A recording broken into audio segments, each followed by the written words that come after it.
กราบสวัสดีพ่อแม่พี่น้องสบายดีเด้อพ่อแม่พี่น้องสวัสดีนะครับผม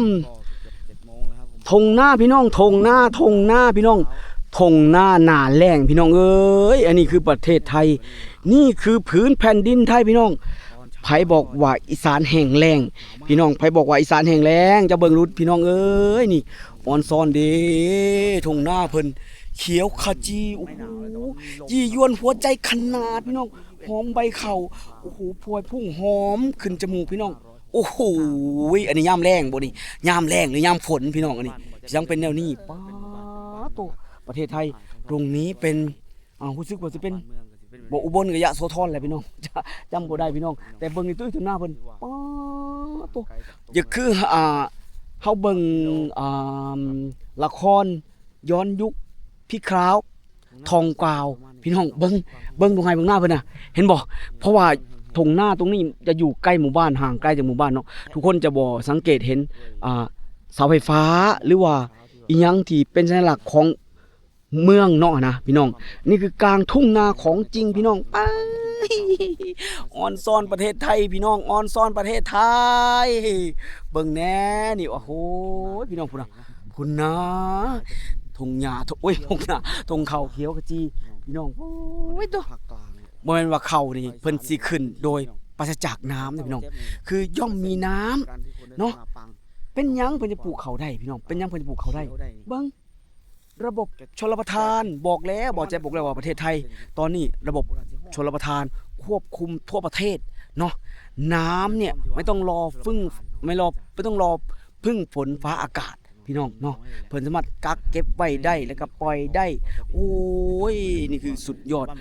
ความทันสมัยพี่น้องสุดยอดการพัฒนานี่ประเทศนี่เมืองนี่พี่น้องเอ้ยนะโอ้โหเพิ่นหน้าเพิ่นนี่ก็เป็นหน้าหวานนะพี่น้อง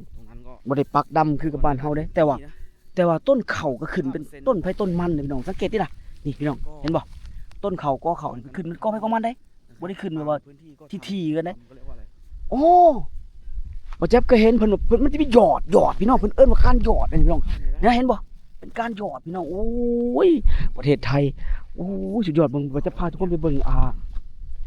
น้ำแม่น้ำที่เพิ่นกักเก็บน้ำเอาไว้แล้วก็มาใช้ในช่วงฤดูแล้งในการปลูกพืชเนาะทุกคนเนาะปลูกพืชนู่นนั่นนี่พี่น้องเดี๋ยวผมจะมาลงมาถ่ายตรงนี้ก่อนมาเบิ่งพี่น้องมาเบิ่งนี่ทุกคนจะเห็นเนาะนะว้าวเห็นบ่นี่โครงการของเพิ่นเบิ่งพี่น้องเห็นบ่โอ้นี่ปา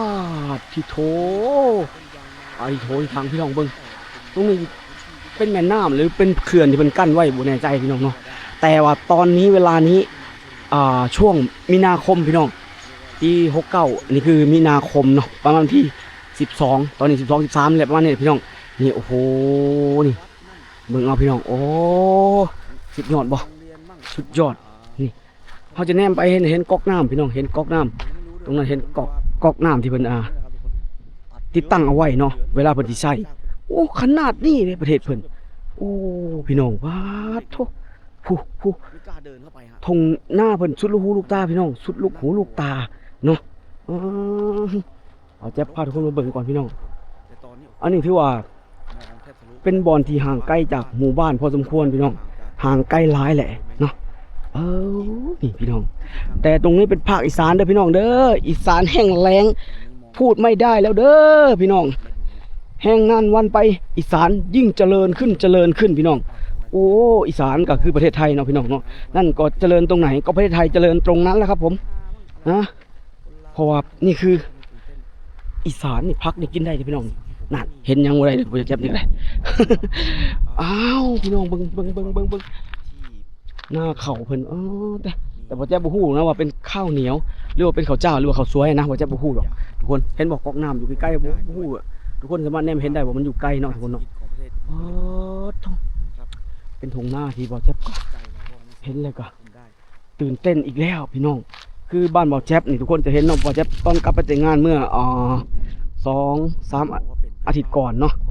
ก็จะเห็นต่อเฟืองแห้งๆเนาะนะก็คือด้วยความที่บ้านบ่แจ๊บบ่มีระบบชลประทานพี่น้อง แต่ว่าเที่ยงไห้เที่ยงหน้าเพิ่นก็เฮ็ดคือกันนะพี่น้องเห็นบ่ ก็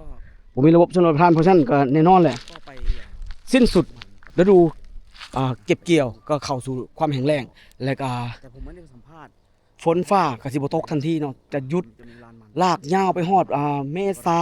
ปลายเมษาหรือว่าพฤษภาจะมีฝนอีกเทื่อหนึงมีก็สิบ่หลายทุกคนเนาะจะไปมีนักๆแน่ก็ถามว่า เลยพฤษภาไปเนาะมิถุนากรกฎาสิงหาแหละฝนสิหลายบัดนี้เด้อช่วงหน้าแหละบ้านบ่เจ็บในขณะที่ประเทศไทยไม่ต้องห่วงครับ ไม่ต้องมีฝนฟ้าอากาศใดๆก็ตามนะ เพราะฉะนั้น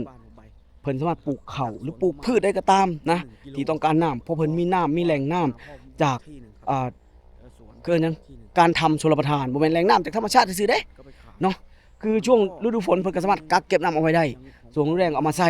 หรือถ้าเกิดมันหลายเพิ่นก็สามารถปล่อยถิ่มในฤดูฝนเนาะทุกคนเนาะเบิ่งเอานี่โอ้ยประเทศที่เบาแจ๊บเฮ็ดแล้วออนซ่อนอีหลีพี่น้องเนาะเฮ็ดแล้วออนซ่อนตื่นเต้นกับทุกสิ่งทุกอย่างย้อนว่าคนไทยขยันอยู่แล้วหัวคิดปฏิสร้างดีพร้อมแล้วก็ในเรื่องของผู้บริหารก็เป็นผู้ต้นคิดเนาะออกแบบให้กับประเทศชาติในการพัฒนาพี่น้องป้าเฮ้ยบ่จักสิเว้าได้เลยเนาะบ่ให้ย่องมันก็บ่เป็นแล้วเนาะคือทุกอย่างมันคือเงินน่ะพี่น้องนะทุกอย่างที่บ่จับนำเสนอคือเงินน่ะคือทรัพย์สินที่มันก่อเกิดใน